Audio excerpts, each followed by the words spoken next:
Hello guys, hello hello hello guys. അപ്പോൾ അതേ നമ്മുടെ നോട്ടിക്ക് വീണ്ടും ചെറിയൊരു അസുഖം വന്നേക്കാണ്. അവളുടെ വയറ് അത്ര സുഖമല്ല, അവൾക്ക് ദഹനമൊന്നും കറക്റ്റായിട്ട് നടക്കുന്നില്ല. അതുപോലെ തന്നെ അവൾ യൂറിൻ പാസ് ചെയ്യുമ്പോൾ ചെറുതായിട്ട് ബ്ലഡ് തന്നെ. അപ്പം ഞാൻ മുരിയാടുള്ള ഹോസ്പിറ്റലിൽ കൊണ്ടുപോയി വാക്സിനേഷനും കൂടി ചെയ്യാമെന്ന് വിചാരിച്ചാണ് കൊണ്ടുപോയത്. അവിടെ ചെന്നപ്പോൾ അവിടുത്തെ ഡോക്ടർ പറഞ്ഞു ഒന്ന് സ്കാൻ ചെയ്ത് നോക്കിയാൽ നന്നായിരിക്കും എന്ന് പറഞ്ഞു. അപ്പോൾ നമ്മുടെ ഇരിഞ്ഞാലക്കുടയിലുള്ള ഗവൺമെൻറ് ഹോസ്പിറ്റലൊന്നും സ്കാനിങ് വർക്ക് ചെയ്യുന്നില്ല. അങ്ങനെ ഞങ്ങൾ പുല്ലൂരി നമ്മുടെ ഏലിയസ് ഫ്ലാറ്റിൻ്റെയൊക്കെ ഓപ്പോസിറ്റുള്ള ജോൺസ് പെറ്റ്സ് ക്ലിനിക്കിലേക്ക് പോവുകയാണ്. അവിടെയാണ് ആകപ്പാടെ ഒരു സ്കാനിങ് ഉള്ളത്. അങ്ങനെ ഞങ്ങൾ ജോൺസ് പെറ്റ്സ് ക്ലിനിക്കിലെത്തി. അപ്പോൾ ഇവിടെ ഒരുപാട് നായ്ക്കുട്ടികൾ വരുന്നുണ്ട് കേട്ടോ, ഒരുപാട് നായ്ക്കുട്ടികൾ വരുന്നുണ്ട്, അതുപോലെ വേറെ വേറെ ആനിമൽസ് വരുന്നുണ്ട്. അപ്പോൾ അത് ഈ കാണുന്നതാണ് ഇവിടുത്തെ ആ ഒരു സ്കാനിങ് മെഷീൻ. ഞങ്ങൾ ചെല്ലുമ്പോൾ അവിടെ വേറെ നായ്ക്കുട്ടികൾക്ക് ഓൾറെഡി സ്കാനിങ് നടക്കുന്നുണ്ടായിരുന്നു. അപ്പോൾ അത് ഇങ്ങനെയൊക്കെയാണ് സ്കാൻ ചെയ്യുക. നല്ല നല്ല മെഷീൻസ് ഒക്കെ ഉണ്ട്. അത് വളരെ നല്ല ഡോക്ടർമാരാണ്, എഫിഷ്യൻ്റ് ആയിട്ടുള്ള ഒരു നല്ല ടീം ഓഫ് ഡോക്ടർമാർ ഇവിടെ ഉണ്ട്. നല്ല മെഡിസിൻ ഉണ്ട്, നല്ല കെയർ ഉണ്ട്. അങ്ങനെ ഞങ്ങളിത് നോട്ടിനെയും കൊണ്ടുപോയി ചെന്നപ്പോൾ നോട്ട് ഈ സ്കാനിങ് ടേബിളിൽ കയറിയിരിക്കുകയാണ് കാണുക. അപ്പോൾ ആദ്യം ആൾ കിടക്കണമെന്നില്ല കേട്ടോ, ആളിങ്ങനെ നിൽക്കുകയൊക്കെയാണ്. അങ്ങനെ ഞങ്ങൾ ആളെ കിടത്താനുള്ള പരിപാടിയിലാണ്.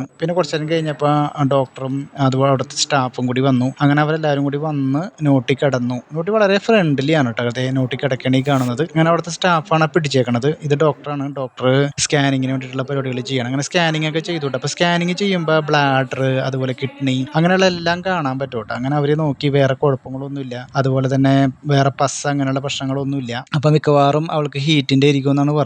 അതുപോലെ അവൾക്ക് പീരീഡ്സ് ആയിട്ടുണ്ടായിരുന്നു. അപ്പോൾ അതിൻ്റെ ഒരു തിക്കും തിരക്കൊക്കെ ആയിരിക്കും അവൾ കാണിക്കണേന്നാണ് പറഞ്ഞത്. അങ്ങനെ ഭക്ഷണമൊക്കെ അന്ന് കഴിക്കുന്നുണ്ടായിരുന്നില്ലെങ്കിലും ഇപ്പം അത് ഭക്ഷണമൊക്കെ കഴിച്ചു തുടങ്ങിയിട്ടാ. അങ്ങനെ ഞങ്ങൾ പുല്ലൂരിൽ നിന്ന് വീട്ടിലേക്ക് വരുന്നതാണ്. അപ്പോൾ ജോൺസ് പെറ്റ് ക്ലിനിക്ക് നല്ല അടിപൊളി പെറ്റ് ക്ലിനിക്കാണ്.